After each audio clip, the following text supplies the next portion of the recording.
علم الإنسان ما لم يعلم. الحمد لله رب العالمين، الصلاة والسلام على نبينا محمد وعلى آله وصحبه أجمعين، أما بعد. فعن أبي بكرة رضي الله عنه أنه انتهى إلى النبي صلى الله عليه وسلم وهو راكع فركع قبل أن يصل إلى الصف، فقال له النبي صلى الله عليه وسلم: زادك الله حرصا ولا تعد. رواه البخاري. وزاد أبو داود فيه فركع دون الصف ثم مشى إلى الصف. ابو بکر رضی اللہ عنہ سے روایت ہے کہ وہ جب پہنچے مسجد میں نبی صلی اللہ علیہ وسلم کی امامت ہو رہی تھی تو نبی صلی اللہ علیہ وسلم رکوع میں تھے. فرکع قبل ان یصل الی الصف، صف تک پہنچنے سے پہلے ہی ابو بکر رضی اللہ عنہ نے رکوع کر لیا، تنہا رکوع کر لی، اور رکوع کرنے کے بعد تب پھر چل چل کر کے آئے اور صف میں انہوں نے جگہ لی. فقال له النبی صلی اللہ علیہ وسلم، تو نبی صلی اللہ علیہ وسلم نے کہا، ظاہر ہے کہ نماز کے بعد کہا، زادک اللہ حرصا، اللہ تعالیٰ تمہاری حرص کو بڑھائے، عبادت کے شوق کو، نماز میں حاضری کے شوق کو اللہ تعالیٰ تمہارے بڑھائے. ولا تعود، اور آئندہ ایسا مت کرو، دوبارہ سے ایسا کام مت کرو. صحیح بخاری کی روایت ہے. ابو داؤد میں ہے کہ انہوں نے سب سے پیچھے ہی رکوع کر لیا، پھر رکوع کرنے کے بعد جب نبی صلی اللہ علیہ وسلم قیام میں اٹھے سمع اللہ لمن حمدہ ربنا لک الحمد کہہ کے، تو وہ چل چل کر کے آ کر کے صف میں لگے. تو کئی ایک کام انہوں نے کیا. ایک تو یہ ہے کہ ساتھ تیز چل کے آئے تھے، جس کا احساس نبی صلی اللہ علیہ وسلم کو ہوا کہ کوئی بہت تیزی سے آ رہا ہے. اور پھر یہ ہے کہ صاحب انہوں نے صف کے پیچھے رکوع کیا، صف میں جب کہ جگہ تھی، کیونکہ حدیث ہے کہ رکوع کرنے کے بعد وہ چل چل کر آئے اور صف میں انہوں نے جگہ لی.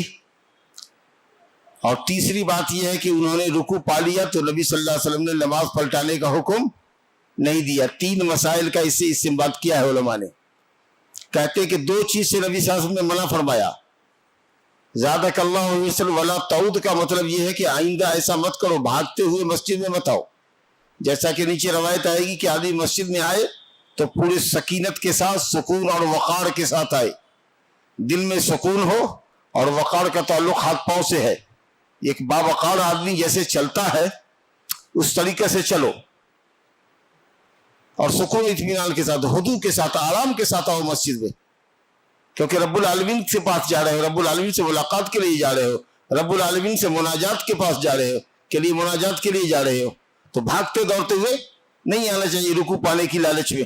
جہاں سے پاؤ وہاں سے نماز پڑھو، جو چھوٹ جائے اس کو نماز کے بعد، سلام کے بعد مکمل کر لو، کیا دقت ہے؟ تو بھاگنے دوڑنے کی کیا ضرورت ہے؟ اور تیسری بات جو انہوں نے یہ کہی، اچھا صف کے پیچھے اکیلے کھڑے ہو گئے تو اگر صف میں جگہ خالی ہو اور صف کے پیچھے اکیلے نماز پڑھے تو نماز نہیں ہوتی. حدیث یہ بھی آئے گی کہ اگر منفرد اکیلا آدمی صف کے پیچھے کھڑا ہو جائے تو اس کی نماز نہیں ہوتی. تو صف میں دوڑ کے بھی نہیں آنا ہے، صف کے پیچھے اکیلے کھڑا بھی نہیں ہونا ہے. اور تیسری بات جو ہوئی کہ رکوع انہوں نے تنہا کیا، رکوع میں نبی صلی اللہ علیہ وسلم کو پایا اور آپ نے نماز پلٹانے کا حکم نہیں دیا. اس سے چاروں ائمہ فقہا، ابو حنیفہ، شافعی، مالک، امام احمد بن حنبل رحمہ اللہ اجمعین، یہ چاروں کہتے ہیں کہ رکوع پا لینے سے رکعت ہو جائے گی. اگر کوئی شخص آئے اور امام کو رکوع میں پائے اور اللہ اکبر کہہ کر کے سیدھا وہ رکوع میں چلا جائے تو اس کی رکعت ہو جاتی. یہ ائمہ اربعہ کہتے ہیں. اور اسی کے اوپر حنابلہ علماء میں بڑے بڑے مفتیان دین جو ہیں، سماحت الشیخ بن باز رحمۃ اللہ علیہ، علامہ ابن عثیمین رحمۃ اللہ علیہ، حتیٰ کہ محدث کبیر علامہ البانی رحمۃ اللہ علیہ، یہ سب حضرات کہتے ہیں کہ رکوع پا لینے سے رکعت ہو جائے گی. لیکن ہمیشہ سے بر صغیر میں، ہندوستان اور پاکستان میں، نیپال میں جو بھی بر صغیر ہے، وہاں کے علماء اہل حدیث حضرت امام بخاری رحمۃ اللہ علیہ کی تحقیق اور فتوے کے مطابق یہی فتویٰ دیتے رہے کہ رکوع پانے سے رکعت نہیں ہوگی، کیونکہ قیام رکن نماز ہے جو آپ نے نہیں پایا، سورہ فاتحہ کے بغیر کوئی رکعت نہیں ہوتی ہے وہ آپ نے نہیں پائی، تو بلکہ امام احمد رحمۃ اللہ علیہ نے، امام بخاری رحمۃ اللہ علیہ نے امام شافعی پر، امام احمد پر جو لوگ کہتے ہیں کہ قیام رکن نماز ہے، سورہ فاتحہ کے بغیر نماز نہیں ہوتی، امام مالک وغیرہ، امام ابو حنیفہ کو صرف چھوڑ دیجیے، تو ان لوگوں پر انہوں نے نزلہ جھاڑا ہے، غصے کا اظہار کیا ہے کہ یہ لوگ کیسے کہتے ہیں کہ رکوع پا لینے سے رکعت ہو جائے گی، جبکہ یہ لوگ کہتے ہیں کہ سورہ فاتحہ کے بغیر کوئی رکعت نہیں ہوتی۔ تو یا تو یہ اپنے اس قول سے پھر جائیں کہ سورہ فاتحہ کے بغیر رکعت نہیں ہوتی، کہہ دیں کہ سورہ فاتحہ کے بغیر بھی رکعت ہوتی ہے، تب تو ان کا یہ قول صحیح ہے۔ اور اگر کہتے ہیں کہ سورہ فاتحہ کے بغیر نماز نہیں ہوتی ہے، تو ان کو اپنے اس قول سے پھرنا چاہیے کہ رکوع پا لینے سے رکعت نہیں ہوتی ہے۔ یہ تو دو متضاد باتیں کر رہے ہیں، ایک طرف کہہ رہے ہیں کہ قیام بھی رکن ہے، سورہ فاتحہ بھی رکن ہے، حدیث ہے کہ نبی صلی اللہ علیہ وسلم فرماتے ہیں کہ جہاں سے پاؤ وہاں سے پڑھو، شامل ہو جماعت میں، جو چھوٹ جائے اس کو پورا کرو۔ تو ہمارا قیام چھوٹ گیا، رکوع، ہماری سورہ فاتحہ چھوٹ گئی، ہم سلام کے بعد اس رکعت کو پورا کریں گے۔ تو یہ ہمارے علماء اہل حدیث کہتے ہیں، امام بخاری رحمۃ اللہ علیہ کہتے ہیں کہ بغیر سورہ فاتحہ کی نماز نہیں ہے، اور امام شافعی، امام احمد کیسے ہیں جو کہتے ہیں کہ سورہ فاتحہ رکن نماز ہے، اور اس کے بعد بھی کہتے ہیں کہ اگر یہ رکن چھوٹ جائے اور آدمی سیدھے رکوع میں پائے امام کو تو اس کی رکعت ہو جاتی ہے۔ تو یہ دو متضاد قول ہے، اس لیے امام بخاری نے اس کو کنڈم کیا ہے، اور اسی کے اوپر بر صغیر میں علماء اہل حدیث رہے، اور انہوں نے کہا کہ رکوع پا لینے سے رکعت نہیں ہوگی۔ اور ہم لوگ یہ کہتے ہیں کہ آپ نے منع کر دیا ابو بکر کو کہ آج تک تو ٹھیک ہے، آج کے بعد مت پلٹنا، تو ہم یہ کہتے ہیں کہ اس دن ٹھیک ہے، نبی صلی اللہ علیہ وسلم نے نماز پلٹانے کا حکم نہیں دیا، لیکن نبی صلی اللہ علیہ وسلم نے یہ فرمایا کہ لا تعود، آج تک تو جو کیا وہ کیا، آئندہ سے ایسا نہیں کرنے کا مطلب یہ ہے کہ جو کچھ بھی آپ نے کیا، دوڑ کے آئے یا صف کے پیچھے الگ کھڑے ہوئے یا بغیر سورہ فاتحہ پڑھے ہوئے آپ کی رکوع کو ہم نے رکعت گردان لیا، وہ سب آج تک رہا، آج کے بعد کل نہیں ہونا۔ امام بخاری کہتے ہیں کہ آپ نے جب منع فرما دیا کہ اب آج کے بعد نہیں یہ سب، تو جو کچھ بھی ابو بکر نے کیا تھا سارے عملوں سے ان کو روک رہے ہیں۔ اسی لیے اس دن تک تو ٹھیک تھا، لیکن اس کے بعد آپ نے منع فرما دیا کہ آئندہ ایسا نہیں کرنا، تو اسی لیے بغیر سورہ فاتحہ کے رکعت نہیں ہوگی۔ اگر آپ آتے ہیں امام رکوع میں ہیں تو سیدھے اللہ اکبر کہہ کر کے رکوع میں چلے جائیے، سورہ فاتحہ پڑھنے کی ضد مت کیجیے، کیونکہ امام کی مخالفت بھی نہیں کرنی ہے آپ کو، لیکن ہاں آپ آئے اور آپ نے نیت باندھی اور ثنا پڑھا یا نہیں پڑھا، بہرحال اعوذ باللہ بسم اللہ کر کے جیسے آپ نے سورہ فاتحہ شروع کی تھی، اہدنا الصراط المستقیم پر آئے تھے کہ امام رکوع میں چلا گیا، تو جلدی کیجئے سورہ فاتحہ مکمل کر کے، اگر امام کو رکوع میں پا سکتے ہیں تو پا لیجئے، ایک مرتبہ بھی سبحان ربی العظیم مل گیا آپ کو تو آپ کی رکعت ہو گئی۔ لیکن اگر والدین آمین ابھی کہی رہے تھے کہ امام نے سمع اللہ لمن حمدہ کہہ دیا تو وہ رکعت آپ کی گول ہو گئی، ٹھیک ہے۔ لیکن بہرحال جس کو ہم اپنی خام عقل اور کچی عقل سے سمجھتے ہیں، محدود جو علم ہے اللہ تعالیٰ نے دیا ہوا ہے، اس کی روشنی میں یہی سمجھتے ہیں کہ بغیر سورہ فاتحہ کی نماز نہیں ہوگی۔ اگر قیام آپ کا چھوٹ جاتا ہے، سورہ فاتحہ آپ نہیں پڑھتے ہیں تو نماز آپ کی نہیں ہوگی۔ یہ لوگ بھی کہتے ہیں سورہ فاتحہ ضروری ہے، لیکن کہتے ہیں کہ رکوع پا لینے والے کی جو حدیث ہے، یہ ابو بکرہ کی حدیث، یہ سورہ فاتحہ والی جو حدیث ہے لا صلاۃ الا بفاتحۃ الکتاب، متواتر روایت ہے، اس سے مستثنا کر رہی ہے، یہ حالت مستثنا ہے کہ ہاں صرف رکوع میں امام کو پاؤ تو رکعت ہو جاتی۔ وہ حدیث جس میں نبی صلی اللہ علیہ وسلم نے ابو بکر صحابی کو ان کے عمل سے روکا، اس حدیث سے آپ اس متواتر روایت کو خاص کر رہے ہیں جو سورہ فاتحہ پڑھنے کی رکنیت پر دلالت کر رہی ہے۔ تو حدیث آ رہی ہے کہ بغیر سورہ فاتحہ کی نماز نہیں ہے، وہی رہے گا۔ حضرت ابو بکر نے جس دن تک جو کیا تھا تو آج تک کے لیے یہ بات تو ٹھیک تھی، لیکن نبی صاحب نے کہا لا تعود، آئندہ ایسا مت کرنا، تو آئندہ کوئی بھی عمل نہیں کر سکتا ایسا، نہ دوڑ کر کے مسجد آئے، تیز آئے، دھبڑ کر کے آئے تاکہ آدمی کو احساس ہو کہ کوئی تیز آ رہا ہے صف میں ملنے کے لیے، اور نہ صف سے الگ وہ اپنی وہ نماز پڑھے، اور نہ ہی رکوع پانے سے انشاءاللہ رکعت ہوگی۔ اور احتیاط کا ویسے بھی تقاضا ہے کہ جب علماء کا اختلاف ہو اور دلائل کا اختلاف ہو تو آدمی اپنی نماز کو درست کرنے کے لیے ایک رکعت پلٹا لے گا تو کیا ہوگا، کم سے کم اطمینان تو رہے گا کہ ہماری رکعت ہے، ہو گئی، الحمدللہ۔ دوسری حدیث دیکھیے، وہی حدیث جو بھی آپ نے سنا کہ صف کے پیچھے اکیلی نماز نہیں ہوتی، اس سلسلے میں روایت ہے ان وابصة بن معبد ان رسول اللہ صلی اللہ علیہ وسلم رأى رجلا يصلي خلف الصف وحده فأمره أن يعيد الصلاة رواه أحمد وأبو داود والترمذي وحسنه وصححه ابن حبان وله عن طلق رضي الله عنه لا صلاة لمنفرد خلف الصف وزاد الطبراني من حديث وابصة رضي الله عنه ألا دخلت معهم أو اجتررت رجلا. وابصہ ابن معبد رضی اللہ عنہ کہتے ہیں ان سے روایت ہے کہ بے شک رسول اللہ صلی اللہ علیہ وسلم نے ایک شخص کو صف کے پیچھے تنہا نماز پڑھتے ہوئے دیکھا. جب سلام سے فارغ ہوئے تو دیکھا کہ صاحب ایک آدمی جی قوم کی طرف جب پلٹے تو دیکھا کہ ایک آدمی صف کے پیچھے اکیلا تنہا کھڑا ہوا. تو آپ صلی اللہ علیہ وسلم نے جب اس آدمی نے سلام پھیر دیا اس کو بلایا اور آپ نے کہا کہ جا کے نماز پلٹاؤ. صف کے پیچھے تنہا شخص کی نماز نہیں ہوتی ہے. مطلق فرمایا چاہے صف میں جگہ ہو یا نہ ہو, پوری صف پیک ہے تو کوشش کرنا چاہیے کہ پھر بھی 2 آدمی 4 آدمی کے کندھے پر ذرا سا ہاتھ دے کر کے آگے پیچھے کرنا چاہیے. اور صحابہ اور حدیث میں بھی آیا ہے کہ اپنے بھائی کے لیے اپنے کندھے کو نرم کرو. اگر کوئی کندھے پر ہاتھ دیتا ہے تم نماز پڑھ رہے ہو اور کسی نے ہاتھ دیا ادھر ہاتھ دیا چاہ رہا ہے کہ ذرا سا گیپ بناؤ, تھوڑی جگہ ہمارے لیے بناؤ, تو یوں جھڑک رہے ہیں سمجھا کہ ایک دم ٹانگ کو اور پھیلا رہے ہیں تاکہ اس کو گھسنے نہیں دے. یہ سب اچھی عادت نہیں ہے. اگر کوئی کندھے پر ہاتھ دیتا ہے تو سمجھو کہ وہ حاجت مند ہے, وہ صف میں گھسنا چاہتا ہے, کیونکہ ہو سکتا ہے کہ اس کی جگہ صف کی پوری ہو اور اکیلے صف میں اس کی نماز نہیں ہوگی. تو ذرا سا اپنے کندھے کو اپنے بھائی کے لیے نرم رکھو بھائی, سمجھا کہ نہیں, اور اس کو تھوڑی سی جگہ دو, زیادہ لے کر کے اس کو گھسنے دو. تو اگر صف پیک ہو گئی ہے تو بھی اور صف میں جگہ خالی ہے تو بھی اگر صف کے پیچھے تنہا کوئی نماز پڑھتا ہے تو اس کی نماز نہیں ہوگی. لیکن ائمہ ثلاثہ امام ابو حنیفہ, امام مالک, امام شافعی کہتے ہیں کہ صف میں جگہ خالی بھی ہو اور اگر وہ تنہا نماز صف میں اکیلے کھڑا ہو کے پڑھتا تو نماز ہو جاتی. کہا بھائی کدھر دلیل ہے آپ کی؟ تو کہا کہ یہ حدیث جو یہ مستحب کے لیے ہے. ارے کئی کو مستحب کے لیے؟ نبی صلی اللہ علیہ وسلم فرماتے لا صلاۃ, نماز نہیں ہے. یا تو نماز ہوگی ہی نہیں, نماز پڑھی نہیں, یا نماز صحیح نہیں ہوگی. کمال کی نفی کدھر ہوگی؟ کمال کی نفی تو لاسٹ میں ہوتی ہے کہ نماز مکمل نہیں ہوئی. نبی صلی اللہ علیہ وسلم فرمائے کہ نماز نہیں ہوئی, آپ نے حکم فرمایا دوہرانے کا. اگر نماز ہو جاتی تھی صرف مکمل نہیں ہوتی تو دوہرانے کا حکم کیوں فرماتے؟ سیدھی سی بات ہے. دوہرانے کا پلٹانے کا حکم کا مطلب یہ ہے کہ نماز نہیں ہوئی, سمجھا کہ نہیں.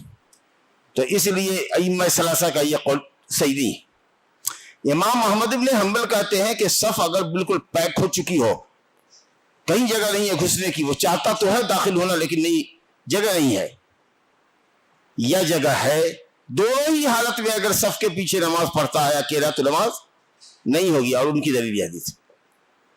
لیکن امام ابن تیمیہ رحمۃ اللہ علیہ, شیخ الاسلام ابن تیمیہ فرماتے ہیں کہ اگر صف بالکل مکمل ہے اور کوئی جگہ اس میں داخلے کی نہیں ہے تو آدمی اگر ایسی مجبوری میں تنہا نماز صف کے پیچھے اگر اکیلے کھڑا ہو کے پڑھتا ہے تو اس کی نماز مجبوری بھی ہو جائے گی کیونکہ صف میں جگہ نہیں ہے. ہاں صف میں جگہ ہوتے ہوئے دائیں بائیں جلدی کرنے کے واسطے رکعت پانے کے لیے اکیلا کھڑا ہو گیا تو نماز نہیں ہوگی. لیکن صف میں پورا دیکھ گیا ادھر سے ادھر, کہیں کوئی جگہ اس کو نہیں ملی تو اس نے صف اپنے اکیلی کی صف لگا دی, تنہا پڑھ لیا تو نماز ہو جائے گی. اور وہ عام دلیل جو ہے فاتقوا اللہ ما استطعتم, جس حد تک اللہ کا تقوی اختیار کر سکتے ہو اتنا بھر کرو. تو کہا اس بیچارے کی کیپیسٹی میں اس کے زیادہ آگے نہیں ہے, اب وہ گھس بھی نہیں سکتا ہے اور صف نہیں لگاتا ہے تو نماز چھوٹ رہی ہے, تو وہ اس کو کون شامل ہو جائے. اور اسی مسلک کی نمائندگی حنابلہ علماء میں موجودہ دور کے فقیہ علامہ ابن عثیمین رحمۃ اللہ علیہ نے بھی کیا ہے. لیکن انشاءاللہ راجح قول یہ کہ نماز نہیں ہوگی, اکیلے بھی پڑھے گا تو نماز نہیں ہوگی. اس کو انتظار کرنا چاہیے, نیت اس کی جماعت کی ہے. اگر کھڑے کھڑے بھی دوسرے کا انتظار کرے, دوسرے کا انتظار کرے, دوسرے کا انتظار کرے, آتا ہے کوئی تبھی ملے, نہیں آتا ہے تو آخری رکعت میں جب امام تحیات میں بیٹھا ہوا ہو تو اللہ اکبر کر کے بیٹھ جائے, کیونکہ اب تو کوئی رکعت اس نے پڑھی نہیں ہے کہ رکعت کو پلٹانا پڑے گا.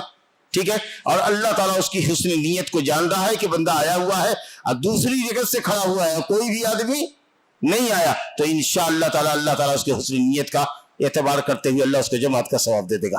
لیکن حدیث جو ظاہر دلالت کر رہی ہے کہ منفرد کی نماز صف کے پیچھے تنہا نماز پڑھنے والے کی نماز نہیں ہوتی ہے, تو اب چاہے صف میں جگہ ہو کہ جگہ نہ ہو, اگر کوئی تنہا نماز پڑھتا ہے صف کے پیچھے تو اس کی نماز نہیں ہوگی انشاءاللہ